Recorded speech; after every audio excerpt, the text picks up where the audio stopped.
Hey, good Okay, morning. there we go, bro. It's Super Bowl day. You know, no one would believe. It'd be hard for people to believe what we go through, because when you go through an experience like that once, an epic, it is now part of your DNA. It's part of your frequency, and so getting there. I mean, it's for you to think that the greatest part is just winning. There's much more than that, because just being able to reach that very top. Now you know, watch this, what?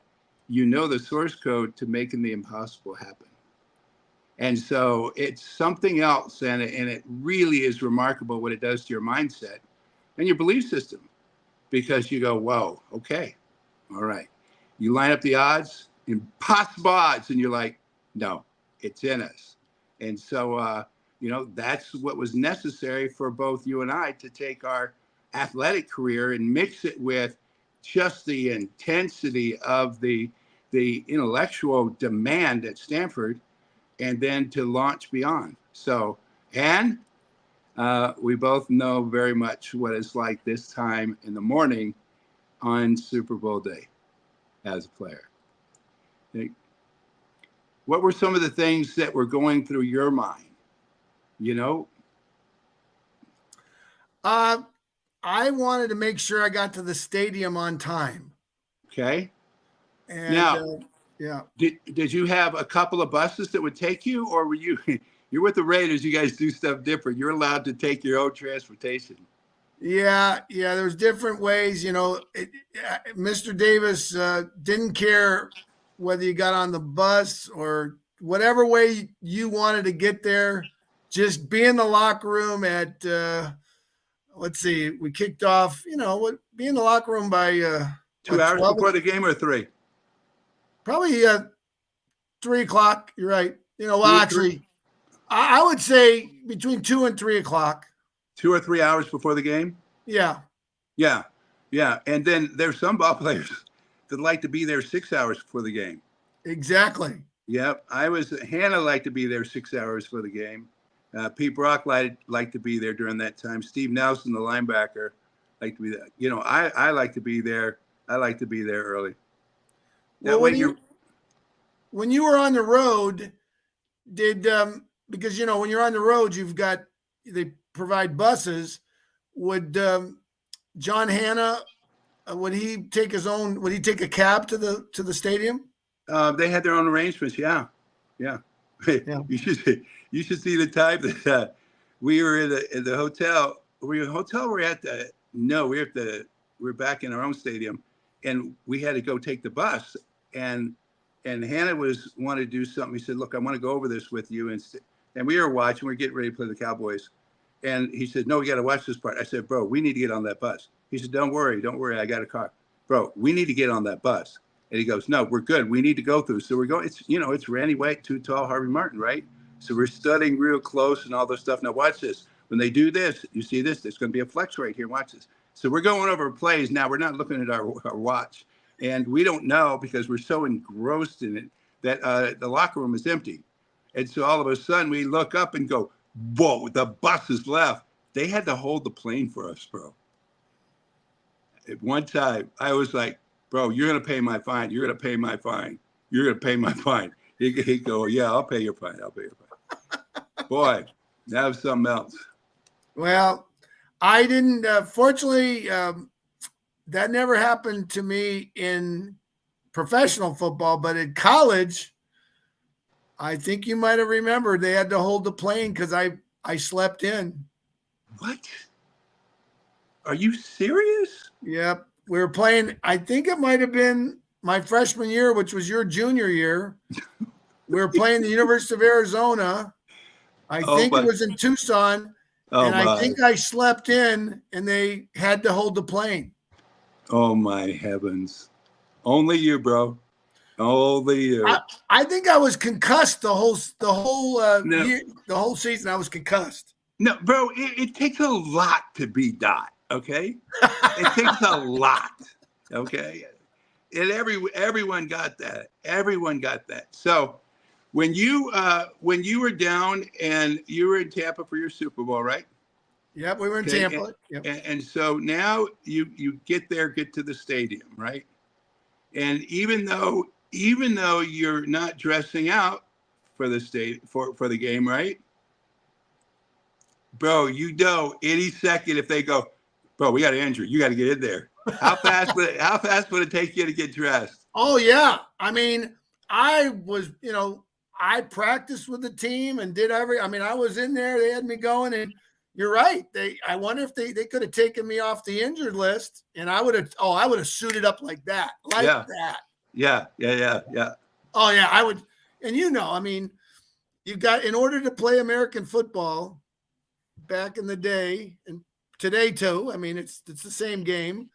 You had to have that warrior mentality. Yeah, I was 2 years out of the league, and I was going down to the Super Bowl. I think it was in Houston, and then I'm sitting there picking up my luggage, and then the coach of the Buccaneers, gosh, what was his name? A little short guy. They call him Chucky. Okay, this is before they John Gruden. John Gruden. Okay, so Gruden was there, and he goes, "Holloway, is that you?" I said, "Yeah." "You look great." I go, "Coach, thanks. I need you to play." I said, "Bro, I'm not playing." He goes, "No, you got to play." I go, "Bro, I'm not playing." He says, "You aren't gonna. You just need to come in the locker room, okay? It'll calm down because we got Sapp and we have some other ball players. We just need to calm down so to be the grandfather. So I'd be the rocking chair." And I said, "No." He goes, "Bro, $700,000. I go, "Bro."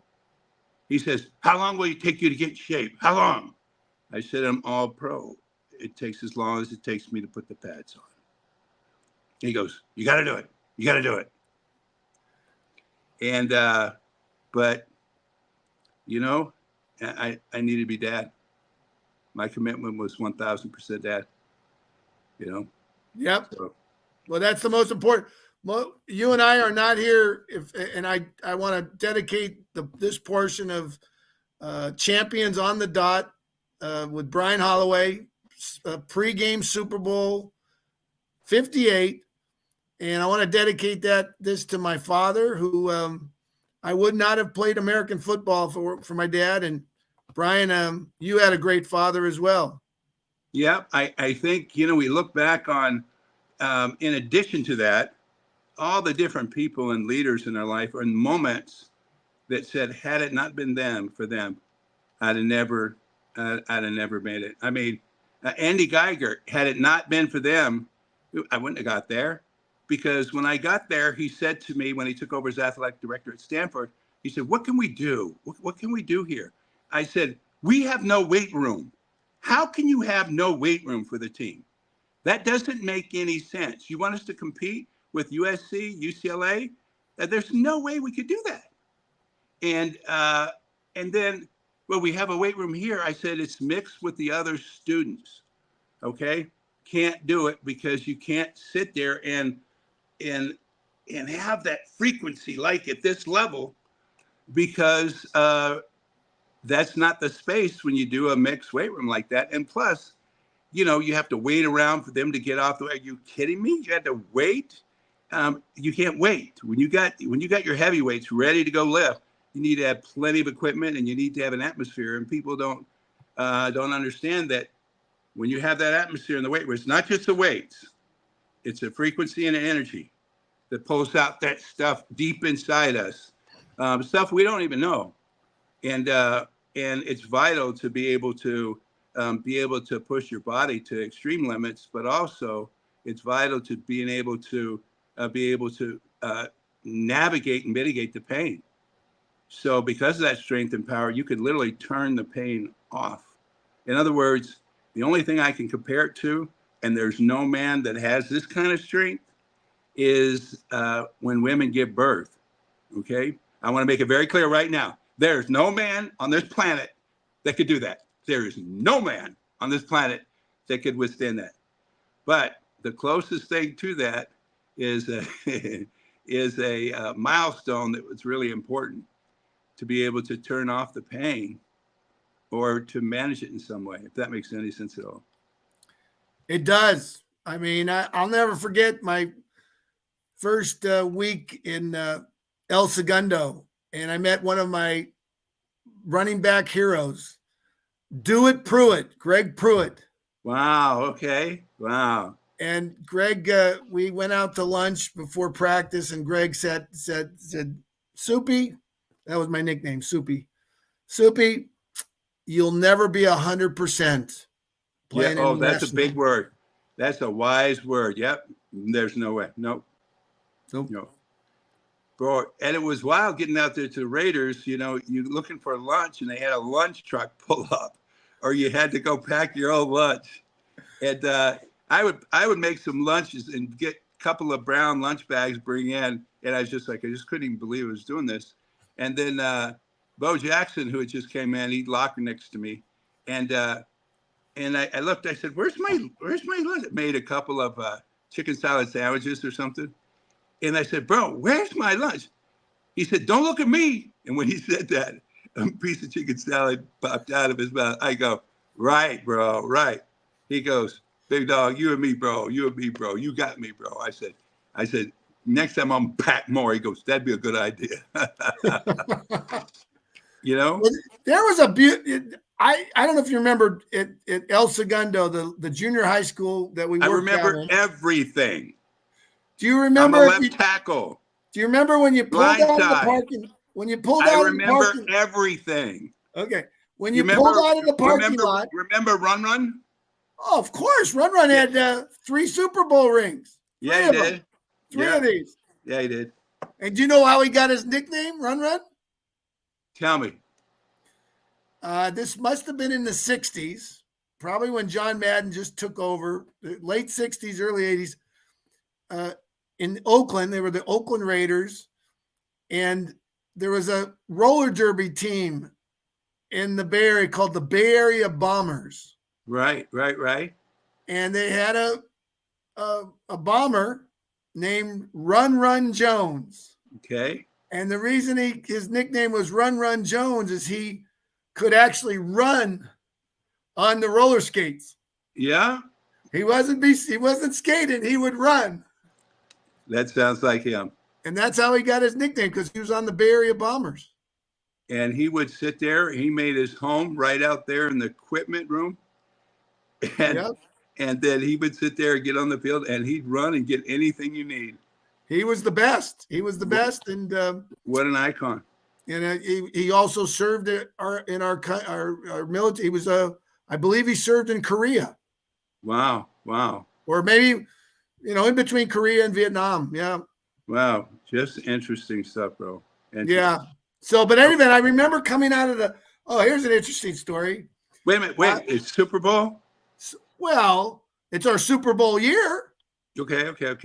And I don't know if you know this, but my hero in high school, and actually my hero, because I was a running back, guess who my hero as a running back was in the 1970s? Franco Harris. Nope. I love Franco. And by the way, Franco, thank you, Franco. What a great person, Franco Harris. 4 Super Bowl rings for Franco. Okay. I'll give you a hint. I wore number 30. Dorsett. Oh, I love Tony Dorsett, number 33. I think Tony went to 2 Super Bowls or 3? Something, either 2 or 3. Nope. I love Tony. He told me, he said, "Big dog, you got." Who was the man? He was the man. Okay, I'll give you a hint.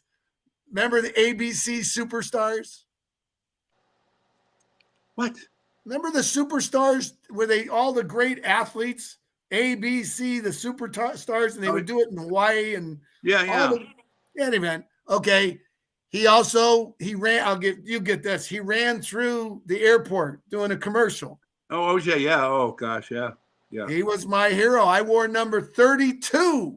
He was so many people's hero. He was my hero, and I'll never forget. I mean, OJ won a Heisman Trophy.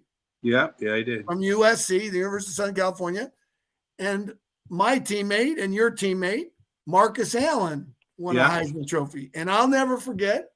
Okay, we're going to move off this topic. Well, this was a Super Bowl. This is a Super Bowl year, and I was excited. I got a chance to meet O.J. Simpson, who, by the way, never did what you or me, he never had this experience. Okay. Well, Super Bowl experience. Okay, we're gonna go and we'll do 10 series on that one. Okay, and now what I was just amazing for me is I sat there and I wasn't really thinking about anything, and in the locker room, there was a scale, and I was there early. I was just walking around it, and I jumped on the scale, and I was like, I'm game ready, because I dropped to 275 because I was not going to play against any big man. I was going to be having to deal with Singletary and Dent and Fensick and Wilbur Marshall, bro. Okay, so when you've got that kind of heat, you got to be all about speed. There was no muscle that game. Absolutely. And when Dan Hampton came in, there was a covenant at the Pro Bowl, which was no one hits him in the knees, because he was one hit away from never playing. So he was a ball player that the whole league got together to honor, because he played with such tremendous pain. After games, he couldn't go home. He would have to go home in an ambulance.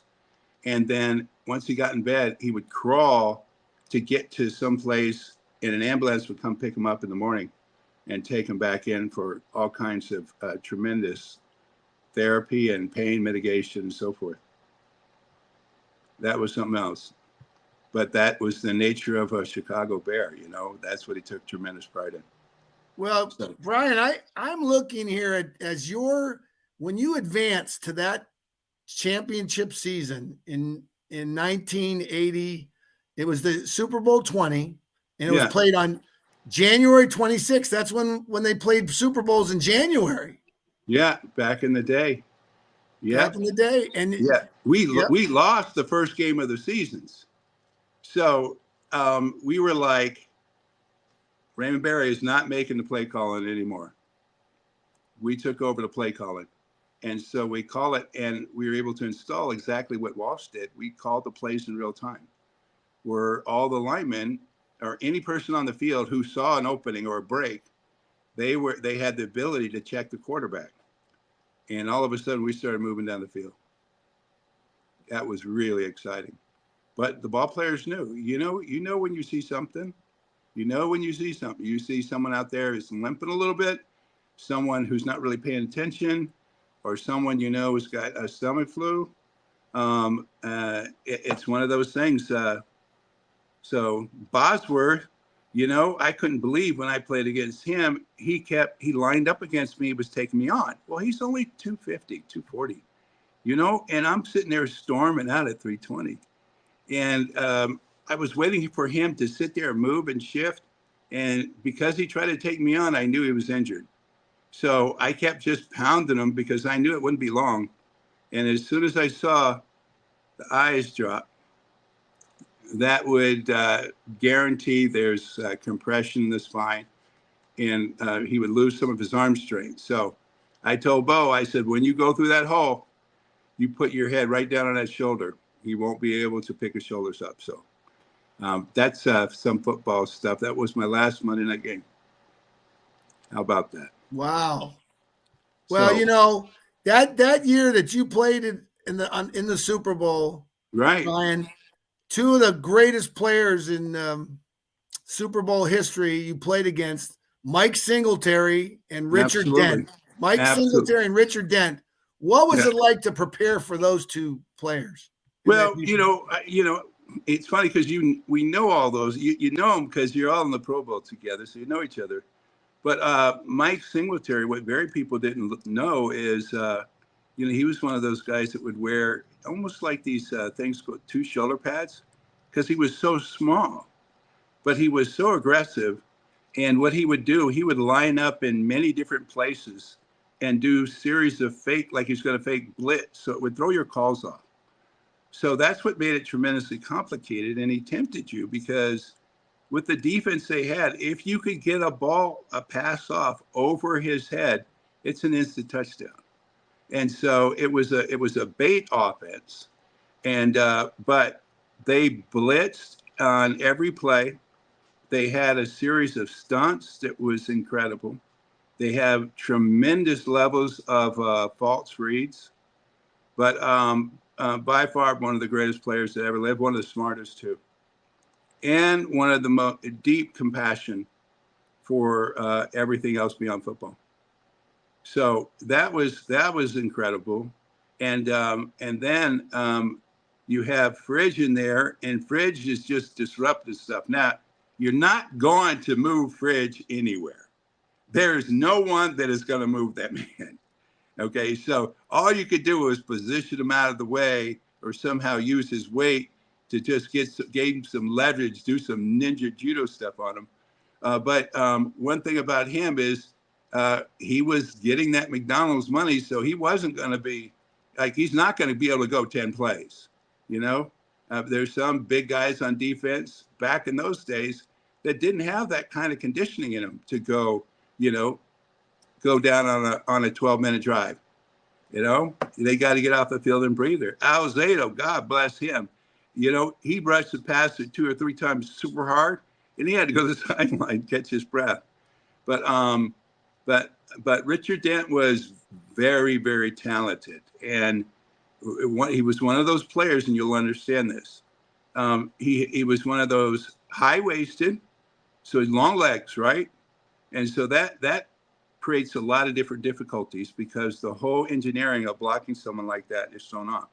2, his speed was like Mike Haynes and James Lofton running. It was so smooth and elusive, you couldn't track. I mean, it didn't look like they're moving that fast. And so that's why I cut down to 275, because you just had to move. And there wasn't going to be, I did not need power in the same way that game. I needed speed and agility. So I cut weight, and we went into that game plan. We led the league in rushing. It made no sense, as I said before, that we did not run the ball 70 times a game. We came out passing. It was tactically irresponsible. Let's just leave it at that. And hypothetically, some other things are going on. Hypothetically. So, but these guys, they're going to the game. Where's your sound? It went off. What did you do? Did you press something? I can't hear you. I muted myself. You muted yourself? Were you saying some stuff? Yeah, I muted myself. So we got a flip here. Jim Grunberg. Jim Grunberg grew up in Chicago. Yeah. And Jim was a freshman with me at Stanford. Yeah. And Jim was the voice of KZSU football. Wow. Good for him. That's incredible. And when the Stanford band came on the field, Jim was the other person next to Joe Starkey. So he's got the KZSU. The band is on the field. And Jim is now the CEO, president of Seymour Putters. Wow. Okay.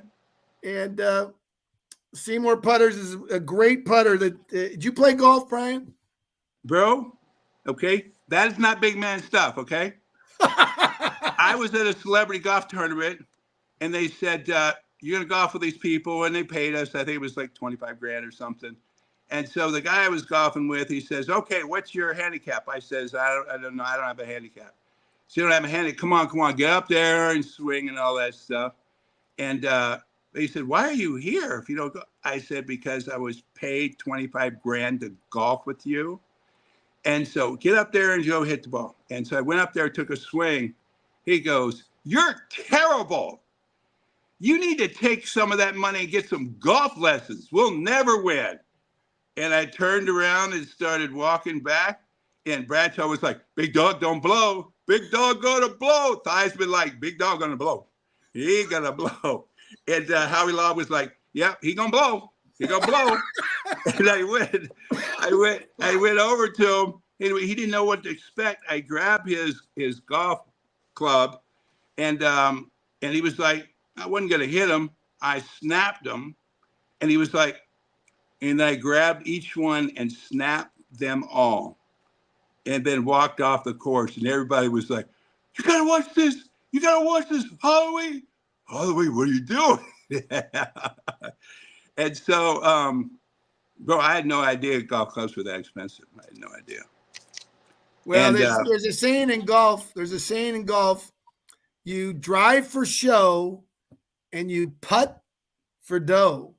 yeah, And well, Payne Stewart, who won the US Open using the Seymour putter. well, bro, that dude was pretty much done that day. So was I.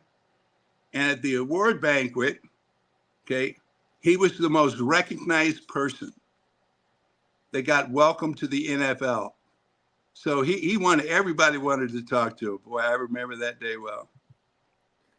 Well, Jim Grunberg, could you share that story? You shared a story about the fridge because the fridge, you played against the fridge and went in the Super Bowl 20.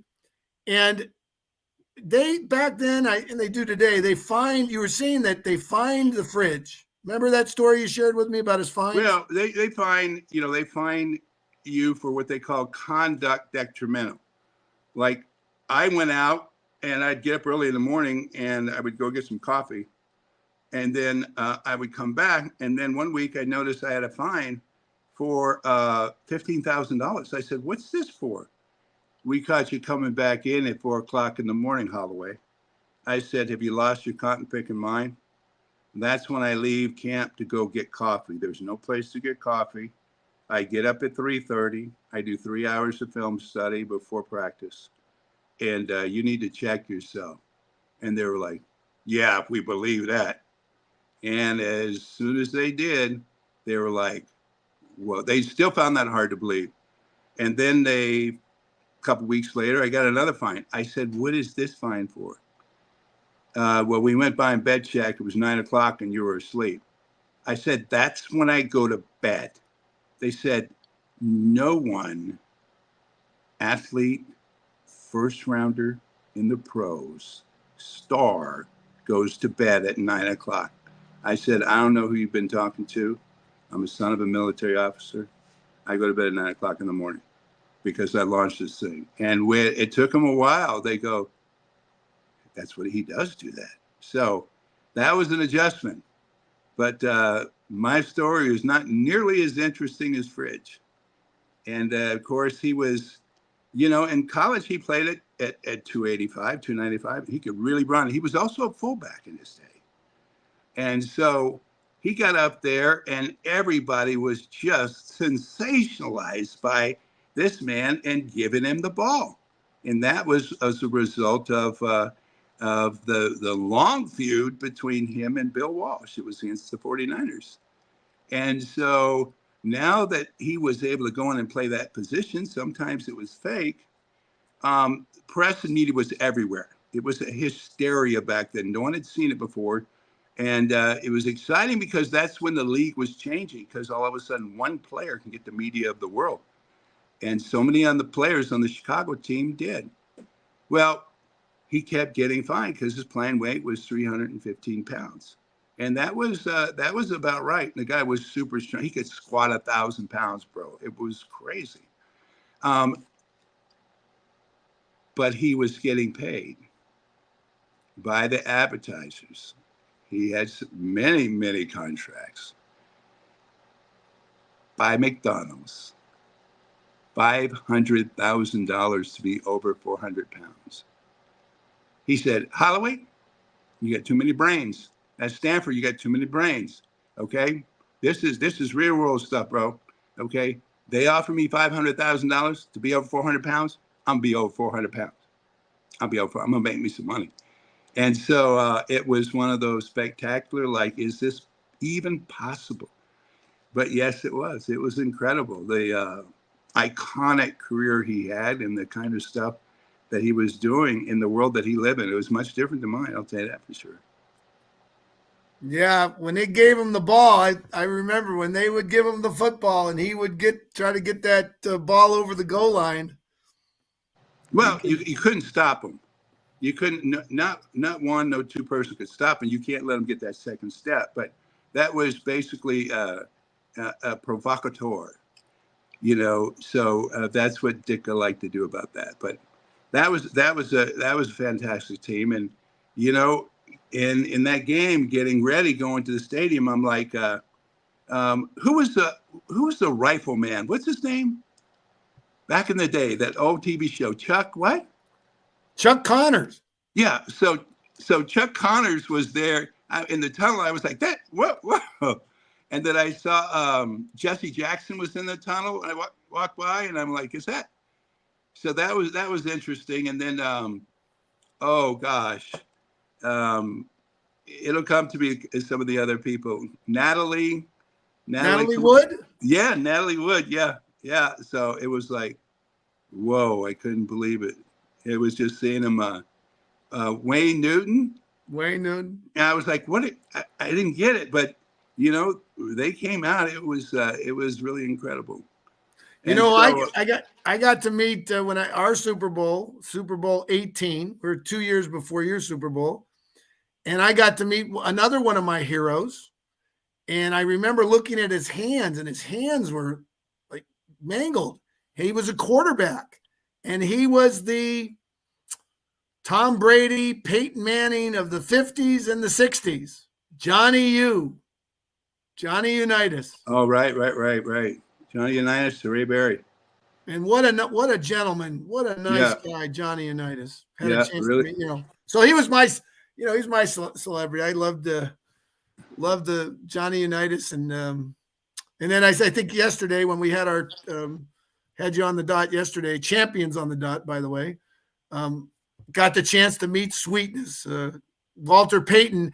And, I think what Walter was doing, and you probably know these, a lot of the players who play the season, they'll want to go to the Super Bowl to they're not in the game, but they want to see the environment. Of course, to study it. Yeah. Yeah, as a pre-study, yeah. Yeah, he would do stuff like that. Absolutely. Yeah, we were out in the Pro Bowl, and like I said, you want to go, and every player sit there, would go up to another player and go, tell me a secret, give me a secret. And you're obliged to share a secret with them. And after practice, he was running full speed, and he was doing it before practice too, cutting. And I was like, Walter, sweet, what are you doing? You're out there cutting against air. You're only going to play 8 plays in this game. I don't get it. And then he said to me something I'll never forget. He said, I'm breaking the tackles that are impossible to break next year. I'm building a memory map to an anticipated future. I was like, I just had the biggest moment of all. And there are a number of players at the Pro Bowl that I got a chance to hear some of their secrets. Yeah. And Mike Webster's, when I sat with him, because he trained so hard, he was not allowed. They locked the weight room on Thursday, so the linemen couldn't go in there because they had so many competitive contests.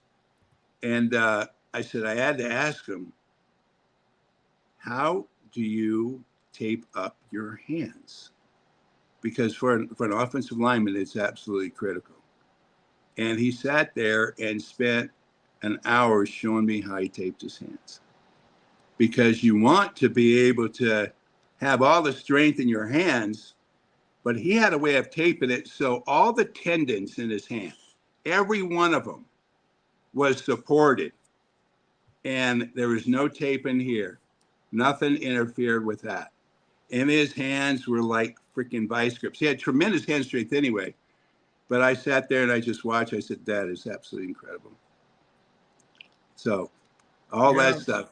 And all that stuff is going through the ball players' minds right now as they're sitting there going through their pregame brunch. And they're enjoying each other's company. Now family is no longer part of the venue. And, some coaches will sit there and go, okay, let's start. And it could be some of the team captain of the game will go, okay, we're going to go, what was your greatest story of this year? And they start going around the room, and just they'll do that for 30 minutes, and it just creates this hype, right? Or they'll it may be tell your funniest story of the year, and that'll go around the room for 30 minutes. It just creates this incredible hype because already the velocity and the turbines are going at boom, boom, right? And so it's incredible. And so each one has a way of doing it. And I guarantee you the stuff that goes on with KC is something that is loved and embraced. And they live in a space called quit worrying about winning. We're going to give it all. We're going to unleash it all. We're going to unleash stuff that we ain't never seen before. We're going to unleash stuff we never seen before. And then, then it starts, right? Boom. So that was part of it. That's really exciting. Each team is different, but, I guarantee it. And some teams have a big surprise, right? So all of a sudden, someone would show up and you're like, whoa, no way. And they do one of the, they do the Super Bowl pregame for them. So who knows? It could be Singletary, right? Some iconic person or name that would show up and go, let's rock this house.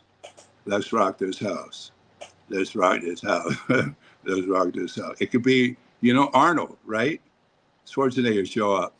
It could be Sylvester Stallone. Let's rock this place.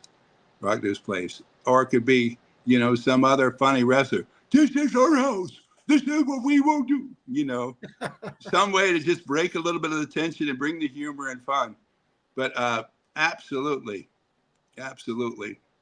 So each team has a different, this part of their culture and history. And regardless of the game outcome, it's a historic moment in the annals of the team's history that will never be erased, regardless, because both those teams had the most incredible season that blew their mind in so many different ways. The miracles that happened on that field. And so that's part of it. And you can't take that away, win or lose. And just like I saw Walter after the game, and he was crying and stuff. And I said, sweet. Whoa. And I goes, it's not over a touchdown, is it? And he says, they wouldn't give me the ball. I said, bro, you're Walter Payton. You moved the world.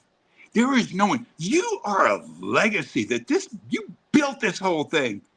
Now you get out there, your fans are waiting for you, and that $1 billion smile, you put it on and greet your fans. Congratulations. And he goes, big dog, thank you.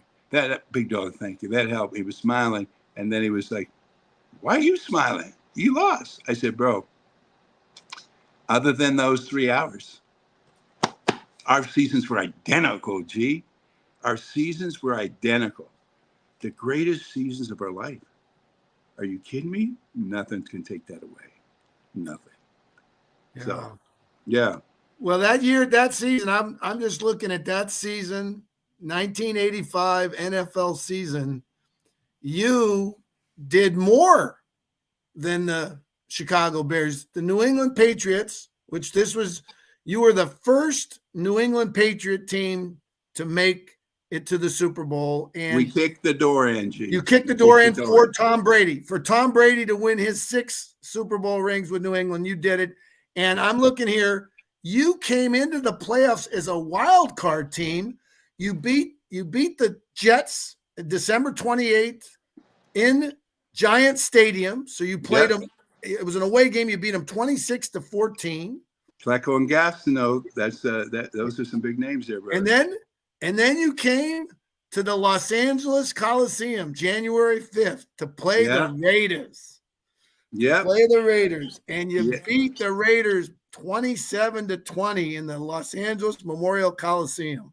Yep. So I was lined up against Howie Long, and then who else was out there? Malcolm Taylor was out there. He's a big, huge, nose guard and tackle. And then we were coming with speed off the corner. What was the guy's name? Number 93. It'll come to me in just a Greg minute. Townsend. Yes. Greg Yep. Townsend. TCU Yeah. Horned Frog. Yeah. And so he was never quite given the credit that he deserved because his speed off the corner would cause, quarterbacks to dump. And that's where Howie was making a lot of tackles, And Howie was, he was one of those guys. He's a short-legged guy.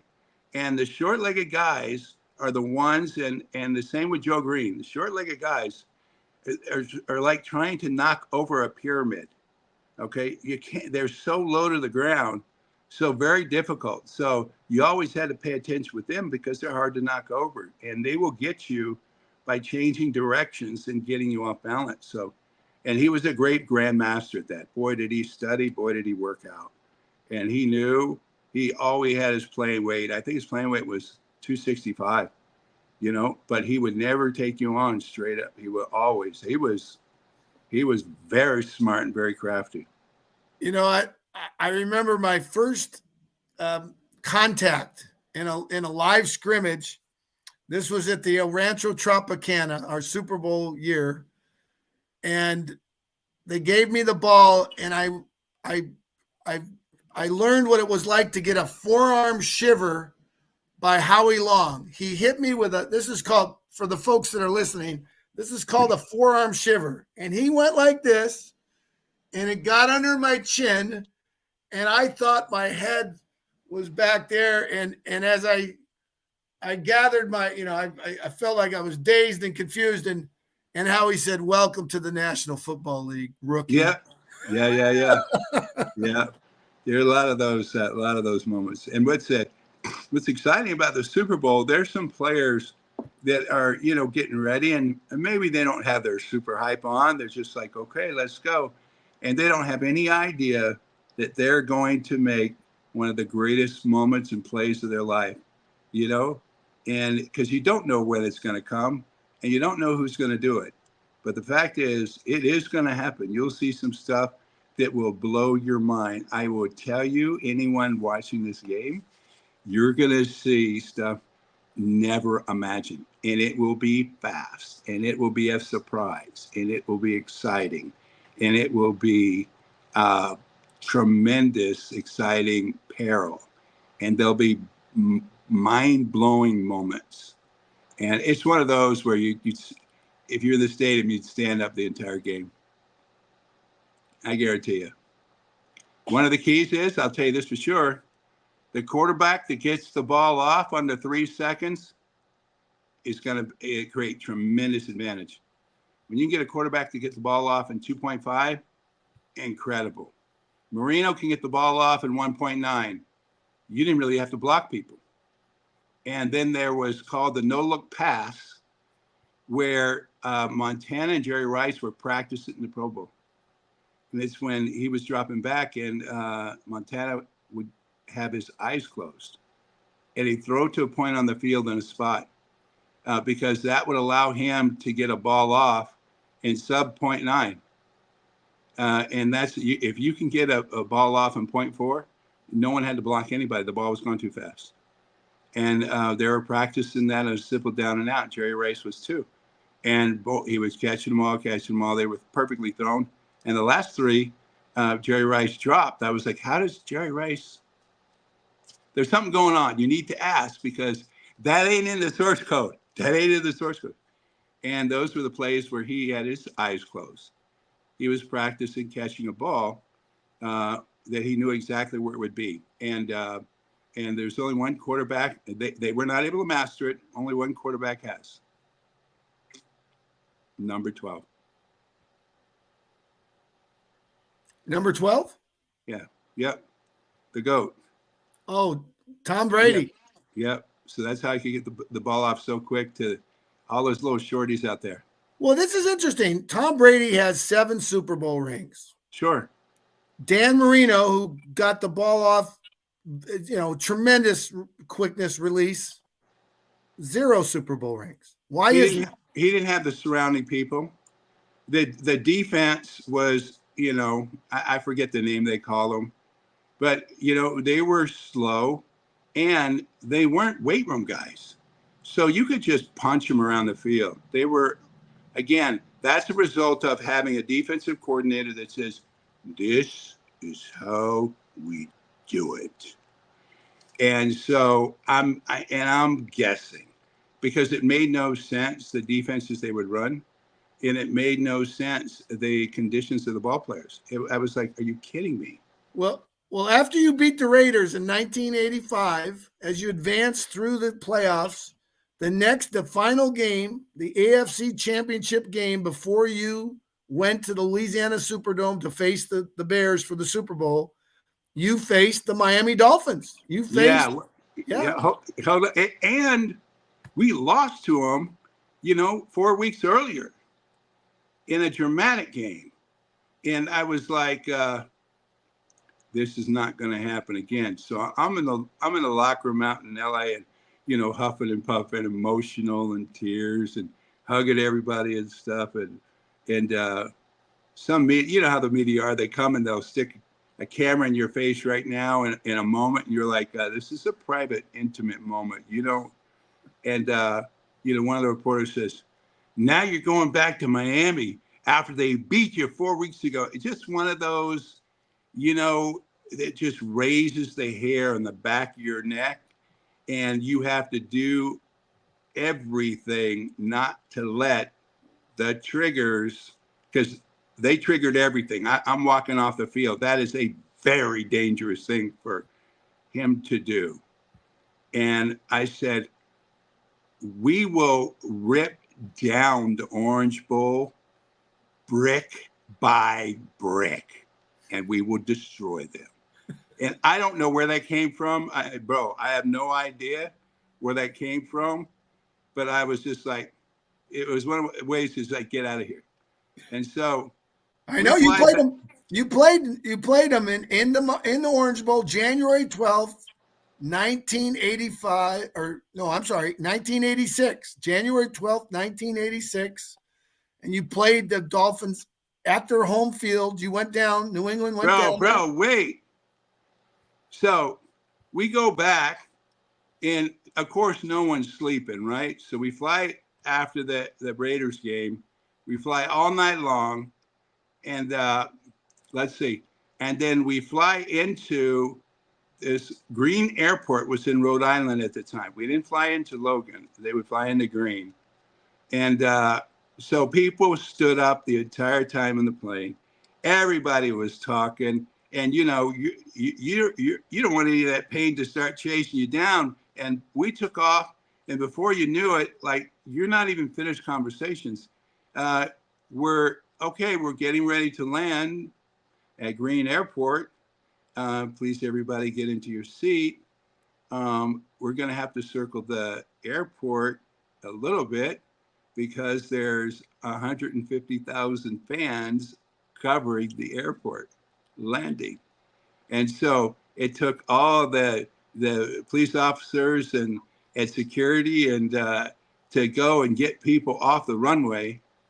And so when we land, they then push back all the barriers. There are people running up the plane that have police dogs on their hamstring and still running, and ball players, we were like, well, open the back door. And, the flight attendants were like, no, you don't, and you just go, and people would step in the aisle. There's nothing they could do. And so the back door was opened up, and I'm like, someone's going to fall out and get killed. Here we go. Way to go, guys. They opened the back door, and the whole swarmed the plane, and they were yelling brick by brick, brick by brick. What I had said earlier that day, which is I had no idea it would resonate. It would resonate like that. So it was a wild time, absolutely wild. So that's all part. Every one of these ball players has gone through something like that in preparing for this. The emotion and energy is crazy, right? What was exciting for you about that emotional energy with your Super Bowl? Well, I know you're not playing, but you cannot stop. You can't stop the engines that you got in you. You know that, okay? No. Because it's still going. But for you, what was what was one of the things that was really like intense for you as a first class all-star ball Well, player? well, it was a business trip. I mean, it was not. I mean, we Coach Flores, who was our coach, it was a business trip. Now they He had you treated like us this? well. They treated us like adults. I mean, we didn't. It wasn't like we were locked up. And we couldn't go anywhere. But we knew that we had meetings and we needed to study our playbook and we had practice and you could just tell that from Jim Plunkett and Marcus Allen and Mike Davis and Matt Millen and Howie Long and Brad, I mean, Dave Dalby, Right. our and our coaches, we had Art Shell was coaching us. Willie Brown was on our staff. Wow. The Yeah. Hall Yeah. of Yeah. Famers.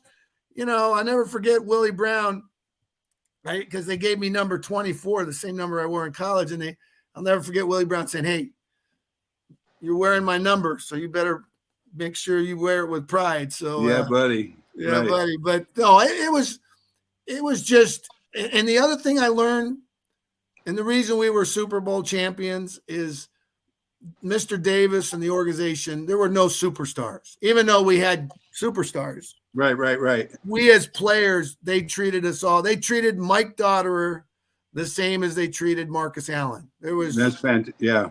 and it just was a culture. Mr. Davis put together an amazing culture that I'm sure that your New England Patriots, what you did paving the way for Mr. Kraft and Tom Brady. I mean, Well, the Sullivan's family owned it at that time. right, but that's part of the evolution of a culture. Yep. I mean, there's how many teams out there, Brian, have never gone to a Super Bowl? There are a couple. And The Cleveland Browns. The Cleveland Browns. There's some teams that were on their way, and they collapse. They collapse in the playoffs, and you're like, it takes a certain mindset, okay, in a high level of seriousness, and a high level of focus, because one small thing, one little error, one moment of a lapse of being fully present in that moment, that will cost you it all. It will cost you it all. So, well, as they say, it's a game of inches. And if you think about your Super Bowl, and then we talked about this yesterday, the Super Bowl I was a part of and the Super Bowl you were a part of. I mean, I'll start it off, the game of inches when Ray Guy went up and made the great John Madden is called it the greatest catch in Super Bowl history. Ray Guy, who's not a receiver, he's the only Hall of Fame punter in Canton, and he went up and with one hand, I must have been, probably if it was a basketball rim, he was over the, right here over the rim, came down with the ball and punted it. If that goes over his head, I think it's a different game. well, of course. Every little situation, every different moment, you just don't know. And what game? What happened in your game in Super Bowl 20 that you remember? If it goes this way, it's a whole different game. Well, I think one of the things that I would say is, let me just check this real quick. What are you doing over here? You goofy soul, you? How did you stop going? What are you doing? I'm checking this thing here and finding out. This thing should have been going like here. Let me get you straight here. You lost your cotton picking mind. This is a Super Bowl. Okay, so go ahead. Your question again? In your Super Bowl 20, in the Super Bowl that you were on you were there playing against one of the great defenses of all time. Oh, okay. Yeah. I'm sure there was a couple plays when they say it's a game of inches. If it goes your way, it's a whole different game. Well, one, I think our buddy, the greatest guard that ever played, Hall of Famer, John Hanna, 2 weeks before, maybe even 3, had broken his neck.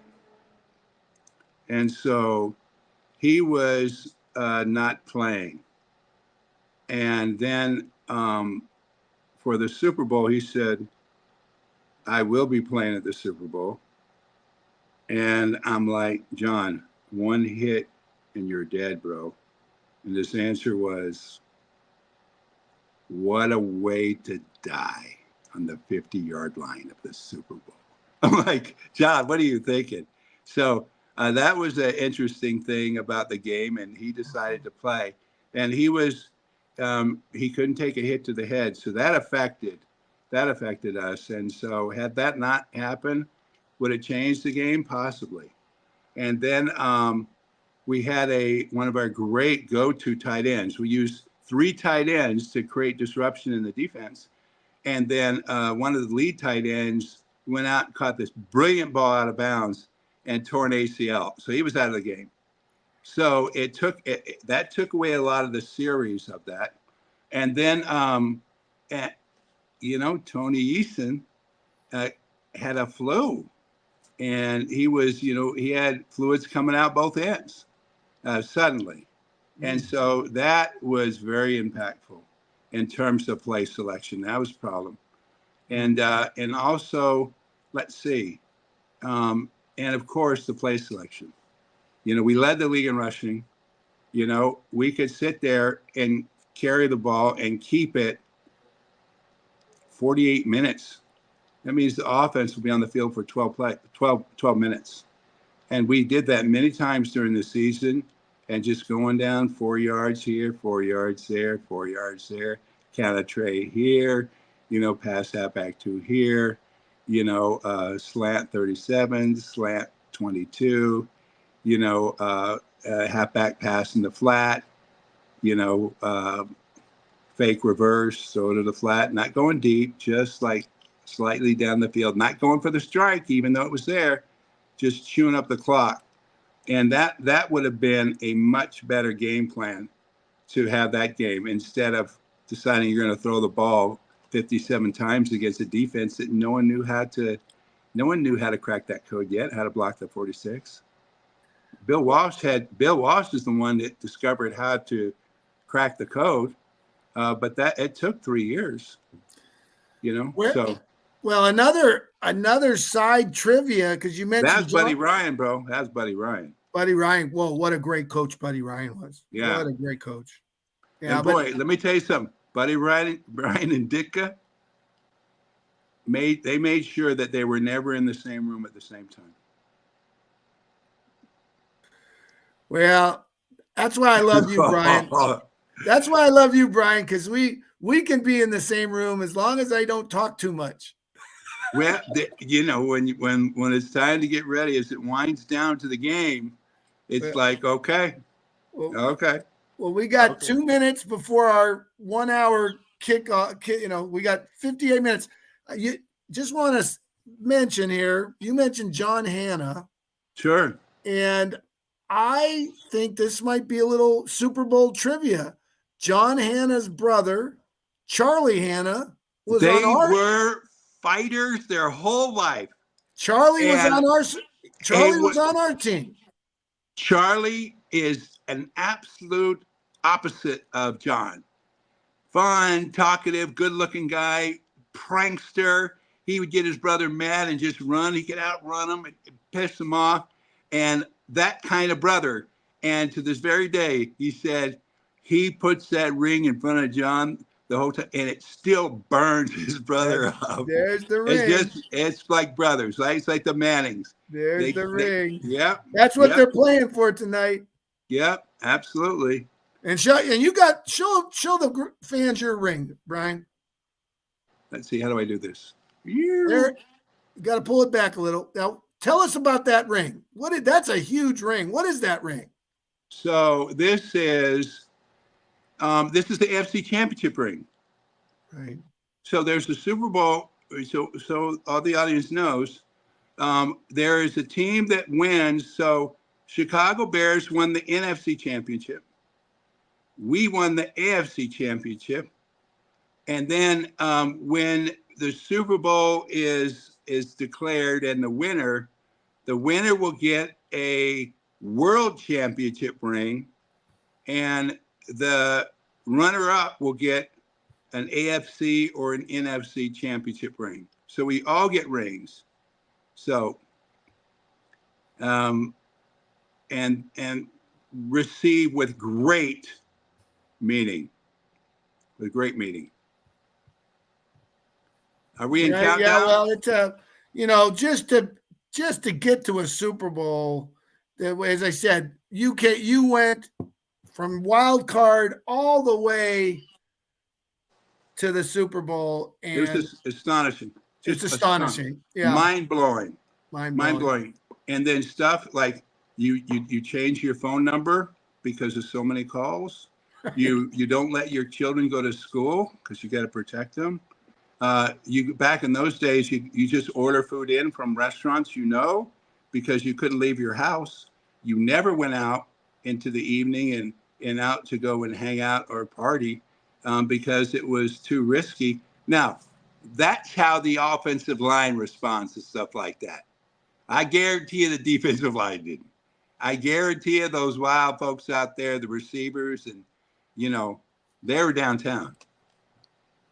Yeah. Well, Brian, we have gone a little past an hour, but and as we know, champions on the dot always have the person other than me have the last word. So, Brian, I just want to say, I hope, and we're going to be back on live. Now, this is, I just want to throw Brian has agreed we will go live during the Super Bowl on We this will be like two buddies, which we are, sitting on a couch. And if you want to hear what former teammates who've shared so many incredible experience, if you want to hear as we watch the greatest game in the NFL, as we watch, it may not be as fancy as we're talking right now, and there's going to be emotions going all over the place because we're fans too. So we join with all the fans around the world that love this fantastic game and are sitting there. And only difference between us is that we run at such a high threshold. We don't have time to get snacks or drinks. We're just going to get some Gatorade or water. We're just going to go head into it. So tune in. We'll be back on 6:15 Eastern, 5:15 Central, and because this kickoff is, I believe it's 6:30 Eastern kickoff. Is that right, Brian? Tonight? Yeah. And hold on to this. I'm a wrap. I'm gonna do the wrap of the show. Okay, Dot. Got it. You go. Okay. It took me 64 years to get here, to have this conversation with you, and these good times. It was worth it. It was worth the journey. It was worth the journey. It was worth it. It was a great day, Bill. I enjoyed that.